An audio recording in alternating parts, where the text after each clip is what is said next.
Oke,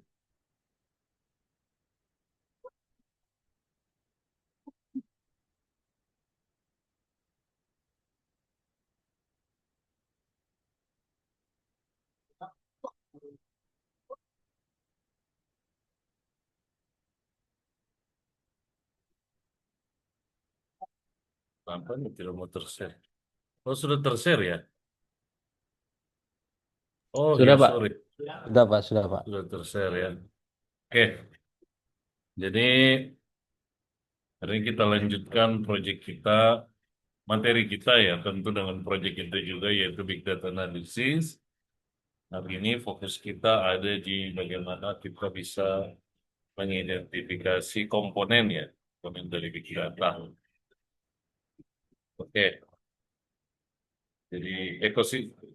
Minggu ini kita akan bicara dua hal yaitu ekosistem dan kedua adalah komponen. Kalau kemarin kita bicara karakteristik, sekarang kita akan bicara ekosistem dan lebih teknisnya ke komponen. Karena proyeknya selain kalian mengumpulkan data, kalian juga harus bisa mengidentifikasi komponennya. Oke, kalau kita bicara ekosistem big data, itu berarti adalah komponennya, itu ekosistemnya ada empat ekosistem dalam big data analisis ya, yaitu data user itu sendiri, data collector, data aggregator, dan data user, data device. Ya. Ekosistem big data dirancang memang agar bisa mengatasi tantangan dari karakteristik 5V yang kemarin ya. Volumenya yang besar, karakteristik velocity-nya, berbagai jenis data, variasinya, seperti itu. Nah, itu kita harus bisa lihat ekosistemnya seperti apa. Pertama kita bicara data device. Device maksudnya ini adalah ekosistem big data yang merujuk pada perangkat ya. Perangkat data itu apa ya? Didapatkan ya. Nah, data itu didapatkan sumbernya untuk menghasilkan atau mengumpulkan data. Perangkat ini menjadi titik awal dari rangkaian value dari big data itu sendiri, di mana secara terus-menerus berdasarkan kecepatan dan volume data itu akan semakin besar. Ya, contohnya perangkat IoT ya. Kita bayangkan saja perusahaan-perusahaan perangkat IoT itu tantangannya selain menciptakan alat juga adalah menciptakan teknologi big datanya. Ya, itu menjadi tantangan tersendiri. Karena apa? Karena ya datanya mereka harus simpan dan harus bisa manajemen. Kemudian untuk digunakan di mana oleh pengguna. Walaupun yang mereka jual itu bukan layanan, yang mereka jual itu alat ya. Ya, seperti itu tantangan-tantangan perusahaan-perusahaan perangkat-perangkat IoT ya yang mengintegrasikan antara device sama service ya. Kita lihat perangkat IoT yang lokal di Indonesia, apalagi namanya? Saya lupa ya, kalau saya pakai. Bardi, Pak, Bardi. Ya, Bardi. Bardi itu sendiri pun kan walaupun hanya menjual perangkat, dia punya complexity di how to manage big data. Karena semua device itu mereka harus bisa terima ya. Bagaimana device yang mereka rancang itu hanya mengirim data ke layanan yang sudah di-set dan ditanam ke perangkat masing-masing, gitu kan? Yang ditanam di perangkat masing-masing itu secara default akan mengirimkan data ke service yang sudah ditanam. Jadi memang jadi tantangan sendiri bagi perangkat itu. Jadi salah satu divisinya teknologi big data itu dari sisi device, dari sisi input itu adalah perangkat IoT ya. Perangkat komputasi pribadi juga ada ya, seperti GPS lokasi handphone kita, ya kan. Seperti itu di manage oleh Google, lock lock komputer Windows kita atau Mac kita itu bisa di manage ya. Yang terakhir kan isunya beredar tahun lalu itu bahwa ternyata Telkom mengcapture data log eh, internet browser kita ya. Memang tujuannya ya mungkin sebagai analisis data pelanggan ya. Analisis data pelanggan. Nah, kemudian dengan ada undang-undang perlindungan data pribadi, hal itu langsung ditutup. Jadi sekarang dengan undang-undang PDP itu eh, perusahaan atau industri yang mengelola data termasuk kampus karena dia mengelola data pribadi mahasiswa atau mengelola data pribadi pelanggan itu harus ekstra hati-hati sekarang harus mulai berinvestasi ke sisi security. Karena apa? Karena pengelolaan data karyawan itu sudah semakin data pengguna itu sudah dilindungi oleh undang-undang data. Karena selama ini dalam 10 tahun terakhir ini tidak dilindungi, tidak bisa diakomodir oleh undang-undang ITE. Sehingga pada tahun 2022 ada undang-undang perlindungan data pribadi yang sudah mulai jalan ya.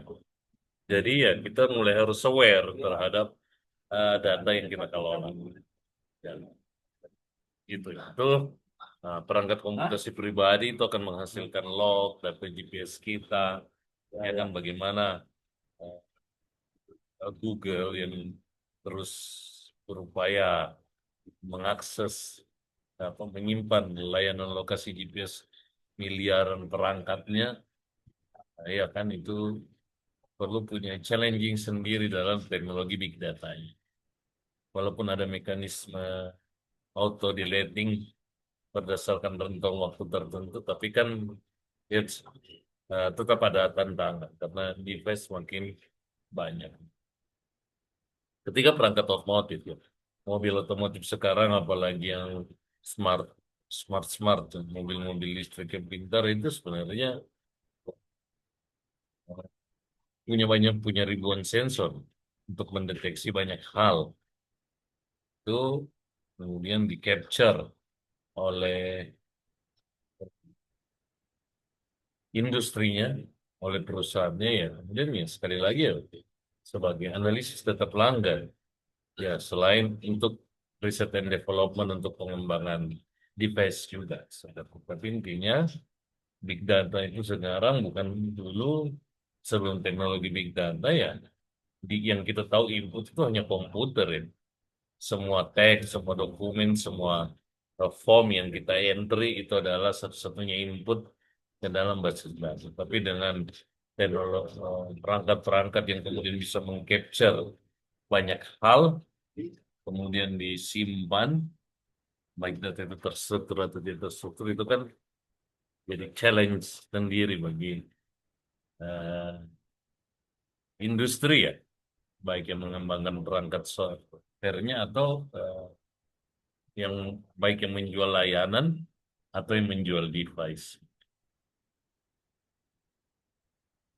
Kemudian yang kedua data collector.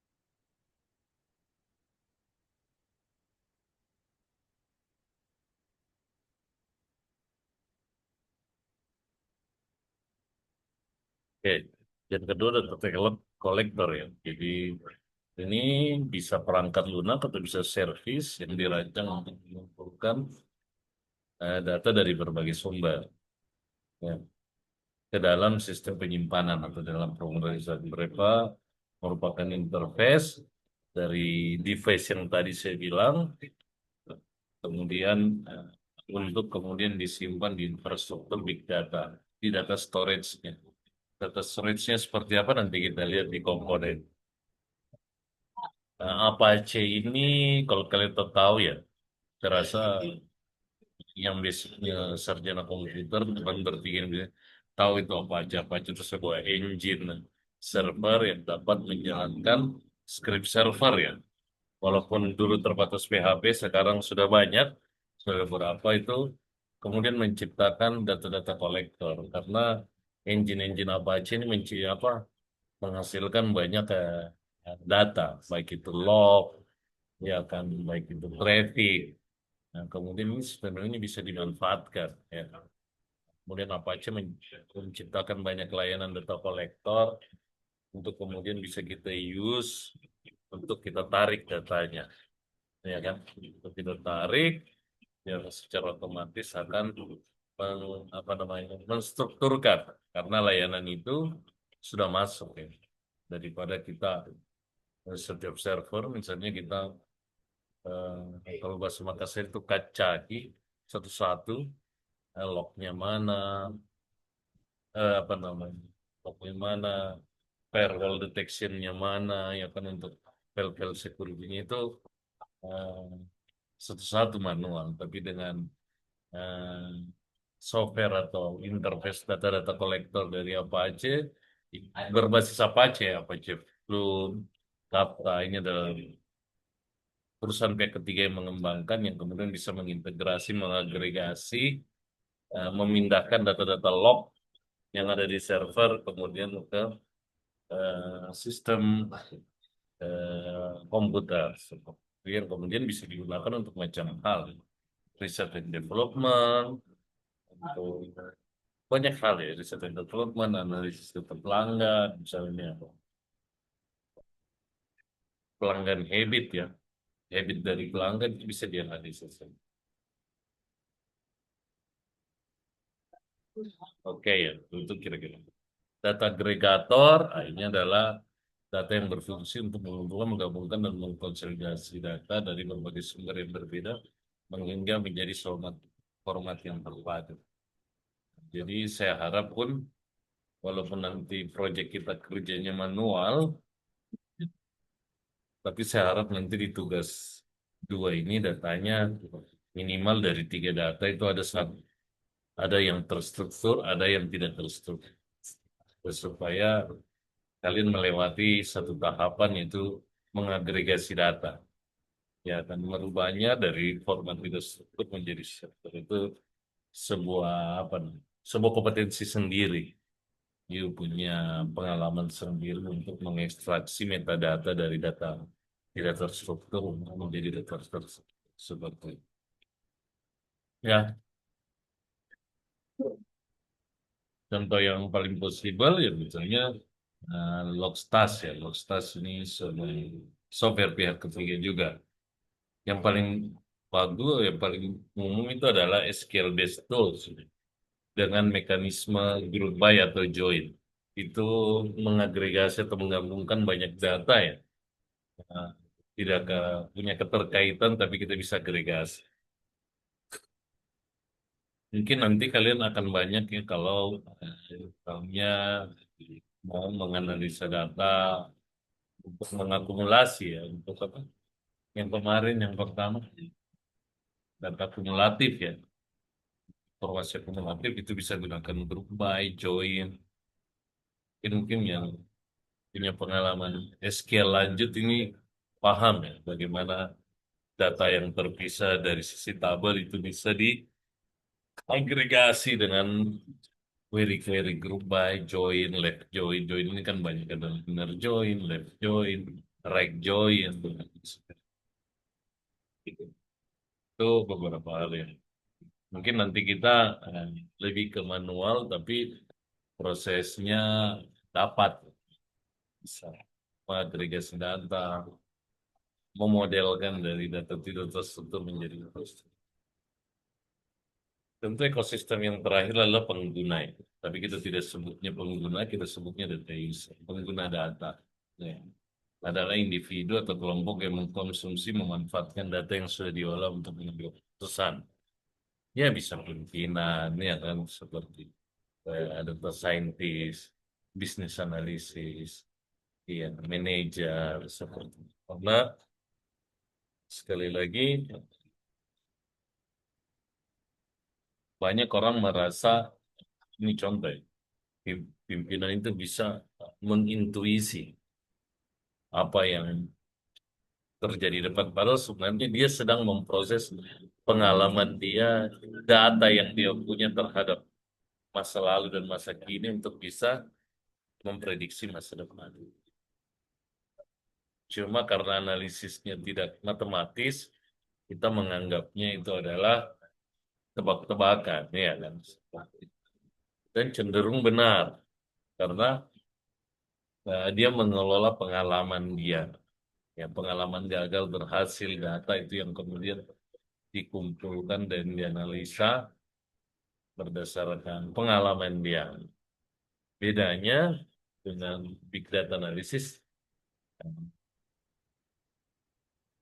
itu semua kriteria-kriteria semua itu akan dihitung, tetap dihitung, tetapi tantangannya adalah bagaimana ada rasionalisasi matematis untuk misalnya memprediksi masa depan berdasarkan baseline data kita, data hari ini dengan kemarin untuk mana siapa yang terjadi di desa.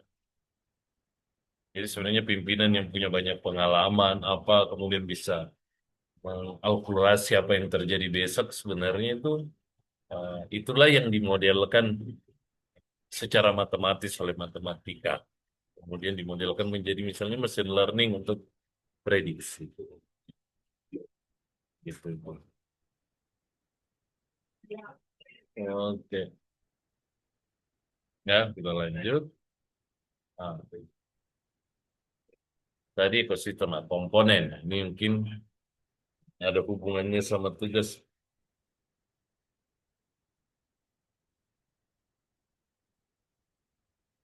Ya, komponen big data itu meliputi sumbernya yang menghasilkan data dalam jumlah besar, volume, kecepatan, variasi, kemudian penyimpanan data seperti Hadoop, cloud storage, NoSQL database, ya kan? Dan mengelola data dalam proses yang dibantu transformasi data menggunakan alat seperti Apache Spark atau Apache Hadoop, lebih lanjut untuk jadi kita di sini lebih ke how to use method ya, belum ke eh, penerapan metode matematisnya itu nanti di semester 3. Nanti coba kita pakai satu dua alat, apakah Apache Spark, kita pakai Apache Hadoop yang bisa kita pakai untuk menganalisis. Nanti cara menganalisanya mungkin kita akan eh, apa namanya baru pendekatan matematisnya ya. Baru pendekatan matematisnya ya baru itu machine learning gitu. Ada tiga komponen big data ya, data source. Fokusan ini adalah tempat asal data akan diolah. Sumber data atau big data yang dicirikan oleh variasi yang tinggi, mencakup berbagai format dan jenis. Kemudian storage. Database ini berisi untuk menyimpan data rantai yang sangat besar, atau volume ya, dan seringkali beragam sebelum diproses. Kemudian processing, ini adalah lapisan inti dari big data, ya ini di sini machine learning-nya sebenarnya. Cuma mungkin di mata kuliah ini kita tidak jelaskan matematis, tapi langsung gunakan tools saja. Jadi kita lihatlah yang mana paling relevan berdasarkan RPS-nya ya. Saya per RPS bukan sensus. Ya, seperti ini. Pemrosesan dapat dapat dua metode utama yaitu menangani kecepatan data. Yang baik, satu data sumber data. Ini desain ini adalah sumbernya ya. Sumber data bisa dicirikan dari variasi yang tinggi, mencakup berbagai format dan jenis. Jadi data yang kalian kumpulkan nanti di tugas 2 itu setiap jenis data harus dijelaskan. Dia terstruktur atau semi terstruktur atau tidak terstruktur. Saya harapannya lebih dari satu. Jangan terstruktur semua dari database Oracle semua. Nah, semi terstruktur misalnya ada dokumen log file, file JSON, atau file XML itu semi terstruktur. Artinya dia datanya terstruktur tapi tersimpan dalam bentuk file. Atau data tidak terstruktur seperti feed media sosial, email, dokumen teks, gambar, video, data sensor. Itu Itu sumbernya. Jadi kalau kita nanti menyebutkan misalnya data mahasiswa, kalian harus bisa identifikasi dia tipenya apa, data terstruktur, tidak terstruktur, atau semi terstruktur. Saya contohkan storage. Nah, lapisan ini untuk menyimpan data mentah besar yang seringkali beragam dan sebelum diproses. Banyak ya kalau data-data besar, memang keterbatasan penyimpanan data terstruktur itu kalau data besar, mekanisme prosesannya sudah memakan banyak memori. Makanya dengan teknologi big data sudah ada namanya NoSQL database. Kita mengakses data semi terstruktur untuk tampil di aplikasi tidak lagi menggunakan query-query SQL. Makanya disebut NoSQL. Kemudian kita tahu teknologi penyimpanan sekarang kita di institusi sudah mulai pindah ke cloud ya. Jadi layanan penyimpanan yang fleksibel terhadap apa namanya terhadap size ya, biaya manajemennya eh, tidak ada lagi biaya maintenance perangkat. So, saya sendiri di Undiva juga, kita di Undiva itu ada dua ya. Ada yang cloud dan ada yang dedicated ya. Dedicated ada beberapa layanan, yang cloud ada beberapa layanan. Seperti itu storage kalau just. Processing ya ini mungkin kalau tadi saya bilang kita akan mungkin gunakan banyak satu atau dua aplikasi ya untuk memproses itu nanti kita coba. Tapi secara matematis bagaimana data itu diproses untuk misalnya klasifikasi, clustering, peramalan atau prediksi atau reinforce itu ada di machine learning ya. Machine learning kita akan lebih banyak matematis. Tapi untuk ini ya, saya coba menganalisa menggunakan tools saja. Oke. Pemrosesan batch ini fokus memproses data yang sangat besar dan satu kali jalan. Cocok untuk laporan harian. Sekarang streaming fokus menganalisa data segera setelah data tersebut dihasilkan atau real time ya. Penting untuk deteksi anomali, peringatan real time atau sistem rekomendasi instan. Alat kunci bisa pakai Apache Sparkstream atau Apache Flink atau Apache Storm. Kenapa Apache? Ya karena kita tahu server di dunia ini yang paling banyak masih pakai engine Apache. Dan setelah data diproses di lapisan ini hasilnya kemudian disajikan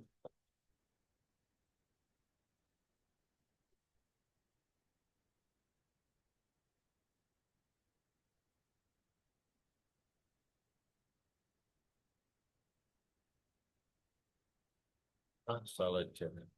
Share screen setting. Oke.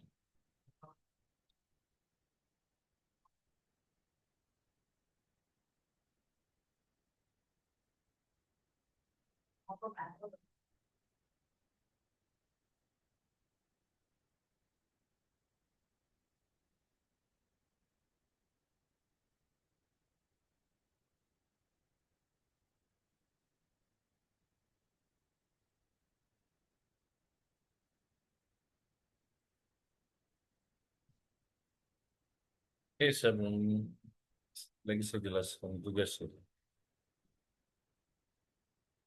Saya screenshot dulu sebagai bukti laporan.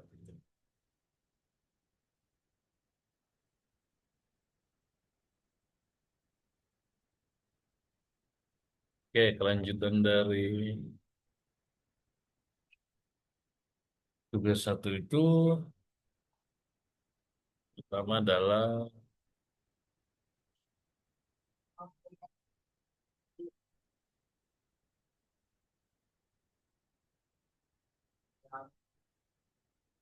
oh sorry ya, kalian kan sudah identifikasi institusinya, Sudah kira-kira ada bayangan data apa yang mau diambil. Sekarang sebutkan tiga aja ya. Tiga data yang kalian bisa dapatkan dari institusi yang telah kalian sebutkan pada kasus satu. Saya tetapkan standar saja ya. Minimal ada 100 data. Bila datanya terstruktur minimal punya 5 kriteria. Kalau saya di sini banyak kriteria. Ini nama, telepon, tanggal lahir, kelurahan, status kawin, agama. Nggak tahu ini status apa, alamat, ya kan nomor telepon. Lebih dari 5 minimal. Kalau kau semi terstruktur juga, file JSON itu punya lebih banyak 5 kriteria juga. Misalnya ya, kalau datamu semi terstruktur. Kalau tidak terstruktur, itu kayak seperti file, minimal file itu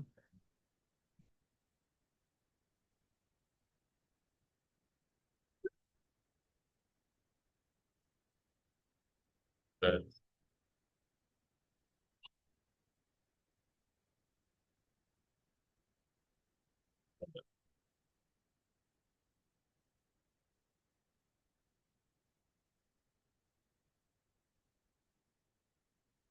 bila tidak terstruktur kayak file itu ya harus punya minimal 5 metadata. Itu sedikit sebenarnya. Misalnya ini dari tiga ada data mahasiswa, source-nya terstruktur ya karena dari MySQL terstruktur seperti ini. Walaupun nanti dalam proses deleting ini ada yang anomali ya, ada yang statusnya nol ini bisa dihapus saja nanti dulu. Nah, tapi minimal kita sudah bisa mengidentifikasi satu. Contoh. Yang kedua misalnya data tidak terstruktur ya. Data tidak struktur misalnya saya punya foto mahasiswa. Foto mahasiswa tidak terstruktur syaratnya apa? Minimal punya 5 metadata. Nah, ini saya punya banyak metadata ya ada di apa dimensi, white height, horizontal resolution, vertical resolution, kedalaman gambar, ya kan? Nama file, tanggal dibuat, tanggal terakhir dimodifikasi, ukuran, ya kan? Seperti itu. Ini metadatanya harus ini harus dikumpulkan. Screenshot saja data-data. Kalau terstruktur kalian mau buat lampirkan dalam bentuk tabel, enggak apa-apa. Karena harus diperlihatkan minimal 100 loh. Minimal 100 dah. Kayak foto ini lebih kayaknya 100 sih. Kayaknya lebih. Ini metanya yang bisa kami lakukan. Seperti itu. Tuh. Jadi tugas dua kumpul saja, identifikasi source-nya, terstruktur, tidak terstruktur, atau semi terstruktur. Kalau semi terstruktur sebenarnya itu terstruktur juga ya, karena dalam bentuk file tapi kriteria-kriterianya sudah ada. Seperti JSON, XML itu tinggal ditransformasikan aja. Tidak terlalu sulit merubah dari semi struktur menjadi struktur. Oke, so kira-kira seperti itu ya. Saya tidak pernah buat slide terima kasih ya. Ini slide terakhir. Oke, ada pertanyaan? Izin Pak, Siap. Saya kan ngambil kemarin itu tugas satu terkait kepegawaian.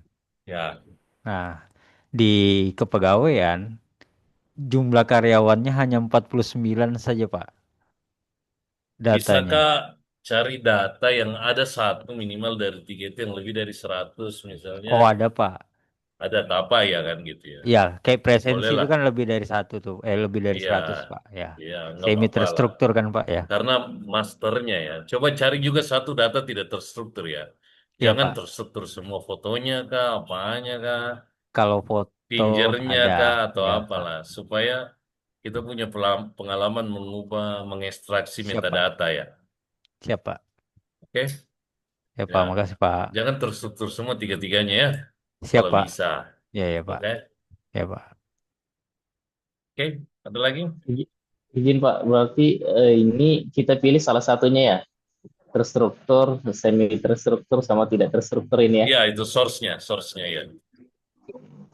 Kemudian kalau sudah Kalau kita tinggal semi terstruktur itu seperti data XML, data JSON, ya, lebih mudah ditransformasikan. Karena kalau mau diolah secara manual ke machine learning, itu kita harus ubah dia ke struktur dulu. Kemudian itu kita screenshot begini aja gak Pak? Di screenshot aja atau Enggak kita lah. lampirkan Kalau gimana? tabel ya lampirkan berapa datanya. Oh, oke, Kalau siap. Berarti gambar ya, kalau tidak terstruktur ya eh, paling memungkinkan ya di screenshot seperti ini ya.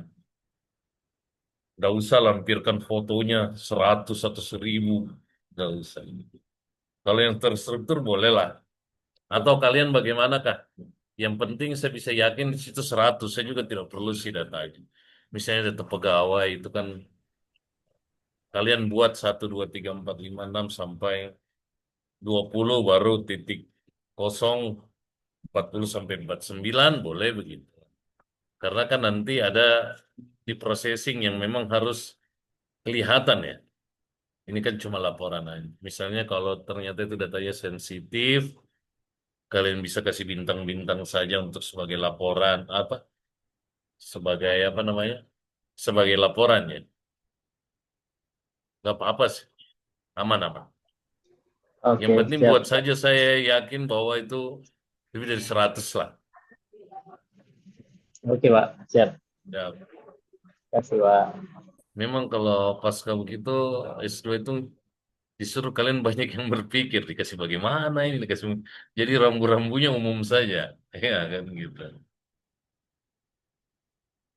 Oke, aman ya? Aman, Pak. Pak, ya. Sorry mungkin saya agak tergesa-gesa karena mau apa namanya? Saya hapus dulu recordingnya dulu. Betul.